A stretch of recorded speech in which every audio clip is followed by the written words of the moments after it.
Britain once gambled its entire railway future on a radical machine. The Class 37, forged by urgent government mandate and a race between rival factories. This diesel icon was not just built to survive the steam age. Its grunt and grit rewrote the rules for decades. But what made a tractor locomotive capture a nation's heart, and what did that transformation cost? Let us uncover the true legacy behind the steel, smoke, and sound. In 1955, British Railways faced a stark reality. Steam engines, once the pride of the network, were now seen as outdated, expensive, and unreliable for a country eager to modernize. That year, the government approved the Modernization Plan, a sweeping blueprint to replace steam with diesel and electric power. Headlines promised a new era, and maps of the network began to redraw the future in bold lines. The mandate was clear. Britain needed a new generation of locomotives, and they had to work everywhere, hauling heavy freight, speeding passengers to distant cities, and handling rural branch lines with the same confidence. The plan's heart was the mixed-traffic diesel, a machine powerful enough for freight yet nimble for passenger runs, able to take on any duty thrown its way. Rail historian Dr. Alan Peters puts it simply, the 1955 plan demanded robust mixed-traffic locos, and the Class 37 filled that gap perfectly.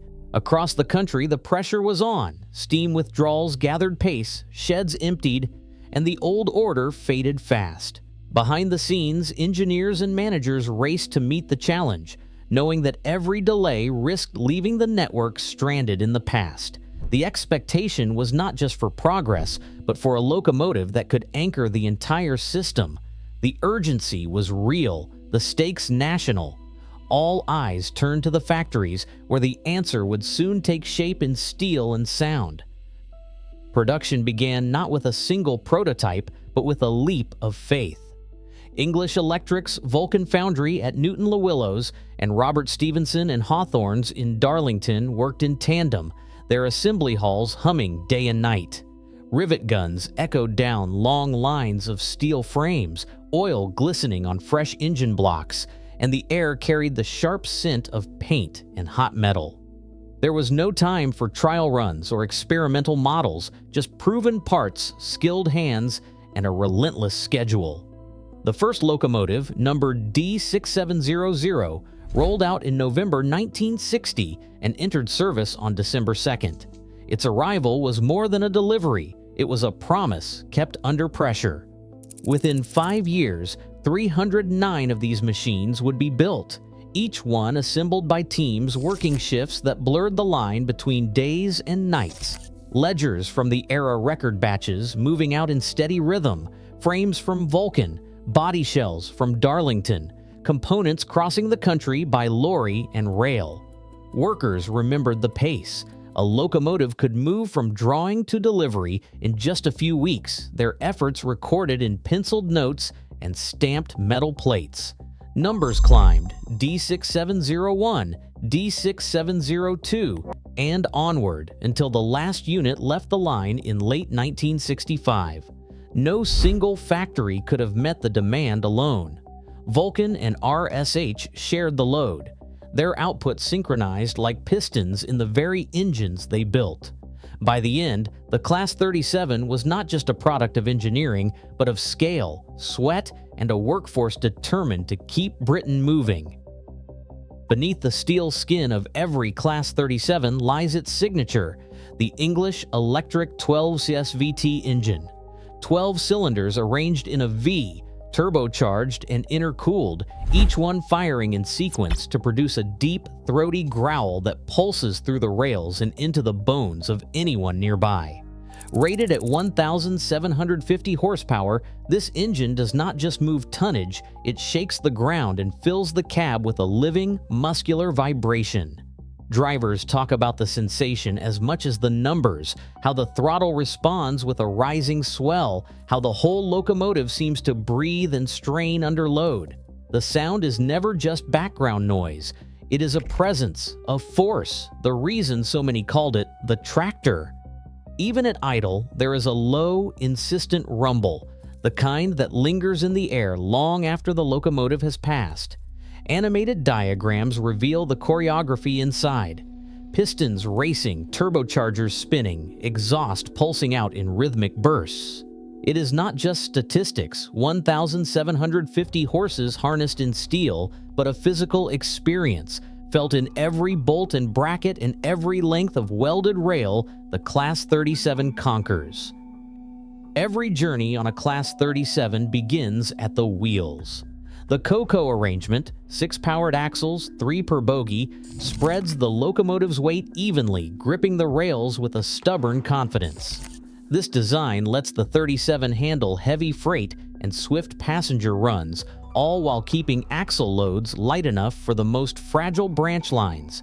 Underneath, cast frame bogies flex and pivot, tracking every curve, their geometry engineered for both power and poise. Above them, the engine's force is transmitted through traction motors, each one driving a single axle, translating raw horsepower into forward motion. The result is a locomotive capable of 90 miles per hour, fast enough to compete with express steamers and versatile enough to serve anywhere on the network. But what truly sets the 37 apart is the sound that follows it down the line. The exhaust note, deep, agricultural, unmistakable, rolls out across fields and platforms, earning it the nickname Tractor from the very first years. It is a living soundtrack, idle tick, turbo whine. The full-throated growl as the throttle opens and the train surges past. Each pass-by is a moving wall of noise and vibration, the sonic signature of steel and diesel in motion. For railway workers and enthusiasts alike, the growl is more than an engine's voice. It is the promise of distance, duty, and the open rails ahead. From the flat, endless stretches of East Anglia to the wild, twisting rails of the Scottish Highlands, the Class 37 proved itself as a locomotive for every landscape. In the early 1960s, these diesels took charge of inner-city passenger runs out of Liverpool Street, powering through the morning mist toward Norwich and Cambridge, then tackling heavy freight bound for ports and factories. Across the border, their deep engine note echoed off granite cuttings as they climbed the West Highland line, banking trains into Fort William and Mallaig, the sound carrying for miles across empty moorland. One former driver recalls that you always felt the Class 37 settle in, steady and unhurried, but never out of its depth. It just kept going, whatever you asked. The journey of the Class 37 is also written in color. Early units wore deep British Railways green, their numbers stenciled in cream along the flanks. By the 1970s, blue swept across the fleet, then gave way to bold yellow ends and the oversized British Rail double arrow. Each livery marked a new chapter: commuter rush hours, steel trains in South Wales, summer specials to the coast. Through every shift in paint and purpose, the Class 37 remained a constant presence, its shape and sound woven into the rhythm of everyday rail life. In 1965, British Rail set out to test the Class 37's limits on a stretch of main line between Paddington and Bristol. The goal was simple: push the locomotive harder and faster than ever before. On a clear morning, with a special train and an official timing team on board, the throttle opened wide. The 12-cylinder engine roared to life, turbochargers spooling as the speedometer crept past its usual ceiling. For a brief, exhilarating run, the needle touched 100 miles per hour, a full 10 miles per hour above the design maximum. Stopwatches clicked, and the timing sheets logged a headline grabbing achievement. But the price of that moment soon became clear. Inspectors found signs of excessive wear across the running gear. Axle bearings ran hotter than expected, brake blocks showed heavy scoring, and the vibrations at maximum speed unsettled even seasoned crew. The trial proved the Class 37's strength. 90 miles per hour would remain the official top speed.